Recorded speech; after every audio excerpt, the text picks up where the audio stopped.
Hello, I'm Brigantia Blackbird of the Blackbird Grimoire.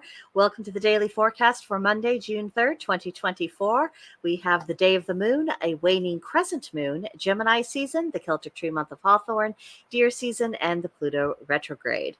Now for some more specifics. The sun is in Gemini, mutable air, representing communication. The moon is fourth quarter Taurus, fixed earth, representing industriousness. Mercury is in Gemini, mutable air, representing insight. Venus is in Gemini, mutable air, representing the spendthrift. Mars is in Aries, cardinal fire, representing initiative. Jupiter is in Gemini, mutable air, representing questing. Saturn is in Pisces, mutable air, representing nostalgia. Uranus is in Taurus, fixed earth, representing renovation.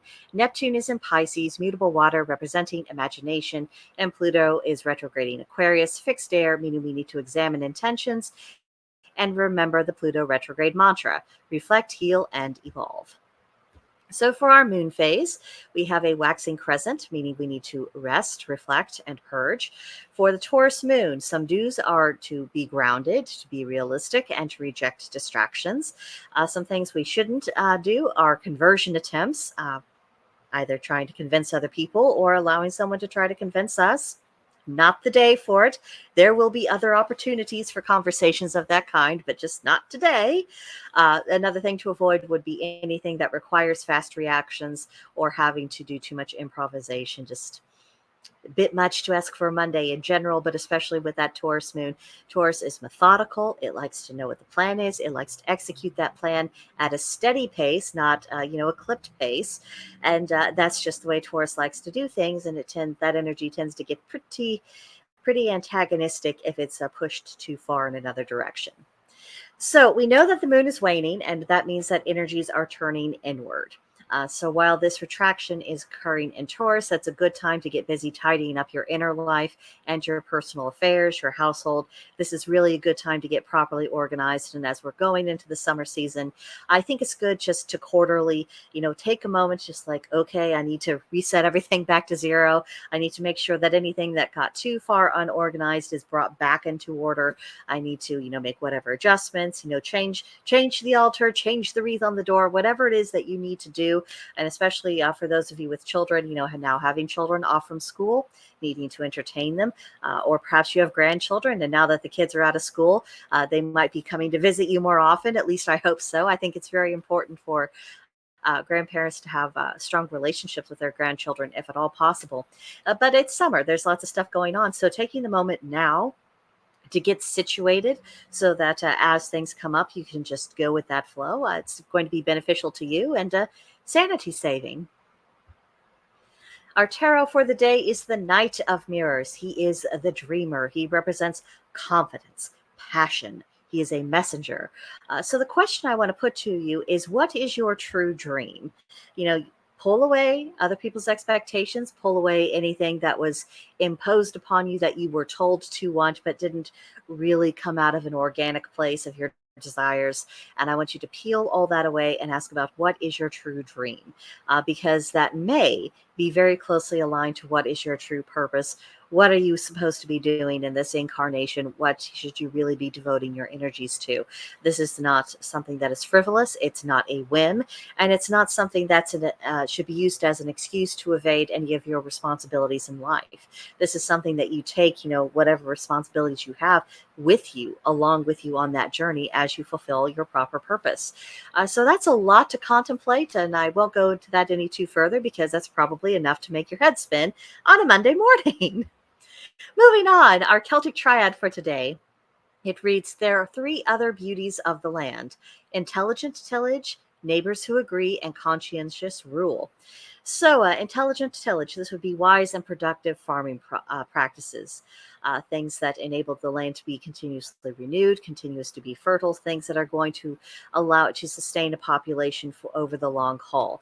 That is something that is very good. And that is something that people have increasingly taken an interest in, as we're all looking at, the tales that were told to us by various corporations and government bureaus who thought that everything that comes out of the laboratory is obviously superior. And we're seeing that wasn't necessarily the case. And sometimes they knew it wasn't the case at the time they recommended it. But now we're taking, a lot of us are taking a step back and making our own assessments, looking for information, doing our own research, and making decisions accordingly. So this is a good opportunity for us to reclaim some of our own personal sovereignty, especially if that happens to be your life. Now, neighbors who agree, this might tease some people off.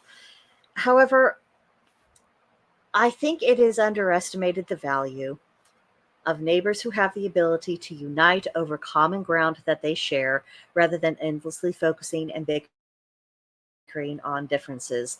There is an absolute fetish right now about people who are seeking out disagreement. If there's disagreement, they feel safe. And up to a point, I kind of understand because we've had to deal with a lot of censorship over the past couple of years. And going forward, especially on platforms like YouTube, expect to see more of that. Expect to see a lot of it because YouTube has the way it has its vision for how it would like to see the world. And there are plenty of people who do not share that vision. And so YouTube is going to do what it always does. And it's going to tamp down on the people who are not going along with what they want because they like to be treated like a platform, but act like a publisher. No news flash there to anybody. So I understand. I understand why people think that disagreement being allowed, existing is an automatic good. However, that's taking it too far because you cannot sustain a society in which people have nothing in common. If they have no common interest, no common cause, no common anything, it's like, well, you're just kind of taking up space. And there are people who will argue, well, that's not a problem, everyone going their own way, as long as everybody leaves each other alone. Because, first of all, never in the history of ever have human beings ever left each other alone. There has always come to a point where there needed to be some kind of consensus that people could operate around, that everyone could more or less live with. That, there were boundaries, where people, there were areas in which they very much did as they please. And there were other areas in which the community came together and upheld a certain standard. And to the idea that we will ever fully escape from that, or that it would even be desirable to, I think that is utopist thinking. I think it is incredibly naive, and I think it actively ignores a reality of human existence. I mean, when you think about it, human beings have always come together for a variety of reasons. Sometimes just for the sake of company. Why is loneliness being turned as to this somehow it's a superior ideal? Human beings have always needed one another. Human beings have always benefited from one another, just for the sake of sheer survival. I don't care how self-sufficient someone is, you're going to find that there's a point in which their life where, a product that they have, well, someone else went to the trouble of making it. So you had to have someone to trade with. And, maybe it is something that you wouldn't have been able to completely make on your own from scratch. And if you really tried to do absolutely every single thing from scratch, all on your own, having to completely essentially reinvent the wheel, you're not going to be very successful. You're not going to be very prosperous. It is an illusion.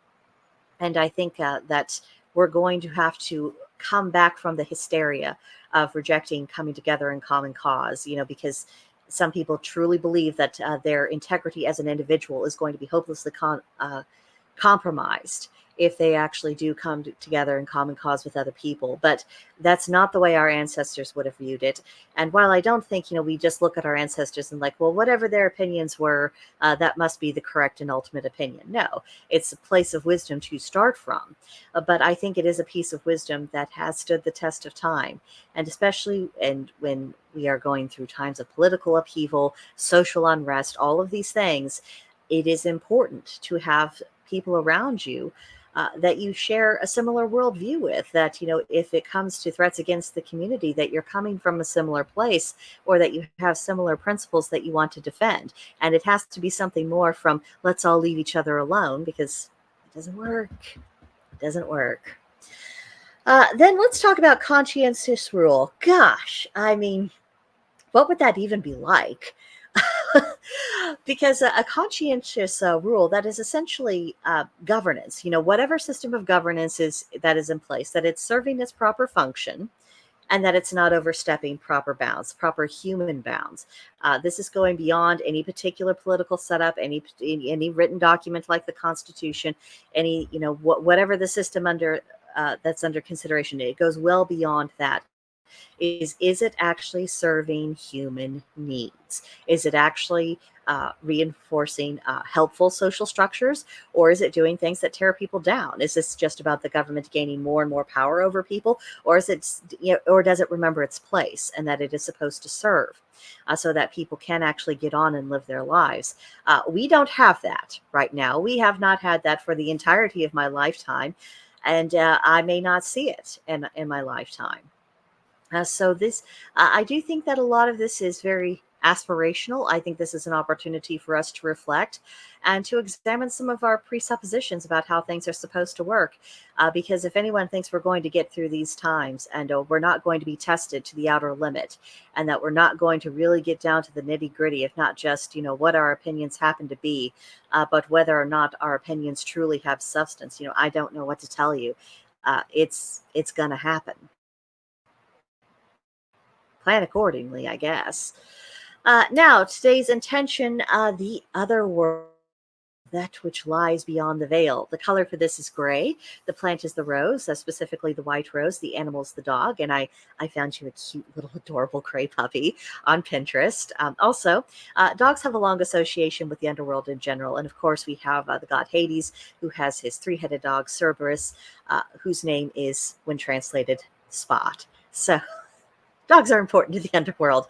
And then for the crystal, we have which I included because of its protective qualities. So this question is really directed to my fellow magical practitioners. So if that's not you, sorry. I promise tomorrow, we'll probably have something that's a little bit more relevant to you. But the question I want to ask my fellow practitioners is, do you feel as connected to the world beyond the veil as you are to this one? Because to be a practitioner of the craft, you are supposed to have, one foot here and one foot on the other side of the veil, and you live this existence that really straddles and connects the two. So where are you at in that journey? Because that's not going to be a static thing. There's going to be times when you might lean more to one direction, or another time you might be more tuned into another side. Sometimes you'll be very balanced. Sometimes you'll even have times when you feel utterly out of sync with both. It happens. The point is not to grade yourself. The point is to see, where are you at this point of time, and is that working? Now, for today's pagan practice, honor a lunar deity. That is what Mondays are for. This is also a good day to work with a sacral chakra. And again, if you happen to follow me on Twitter, I do have a post that mentions some sacral yoga chakra poses that you might try out. And that's just, if you're already on Twitter, again, don't join it if you are not already there. This would be a good day to learn something new about your moon sign. And again, if you don't know what your moon sign is, just do a search for Astrological Natal Chart free, and you'll find some options. You can fill out the form and you can find these things out. Try out a deep meditation before bed, and maybe have some rosemary carried with you or under your pillow in order to aid memory. Now, today's journal prompt: as the solstice draws closer, the Fae become more active. Do you feel your intuition honing in on their unseen energy? This is a very active time of year. And of course, they're about. And because, the solstice is one of those times where the veil is a bit thinner, not as thin as what it is on Beltane or on Samhain, but still, the oogie boogie is definitely floating around in the air. So just observe, see what you can see. And that will do it for today. Come back tomorrow for another edition of the Daily Forecast. In the meantime, let me know what you thought of this one in the comment section below. I answer each and every comment as much as I possibly can. YouTube doesn't do the best job notifying creators when new comments pop up or when someone has replied to a comment thread. So I do make it my business to check several times a day just to see if anyone's chatting. Because if you are kind enough to take time out of your day to watch my videos, particularly all the way through, and then you also take time to make a comment, the least I can do is to extend you the same courtesy, because it has to be an equal exchange of energies. All things are about having a good equilibrium, and that of course includes between people who create content and the people who tune in for that content. Having that good ebb and flow of energies, it helps build good rapport, good communities, and I hope when I do respond that it helps all of you feel appreciated, because I really do appreciate you for your time and your attention. But that's enough rambling for me today. I will see you guys tomorrow and in the next one. Bye.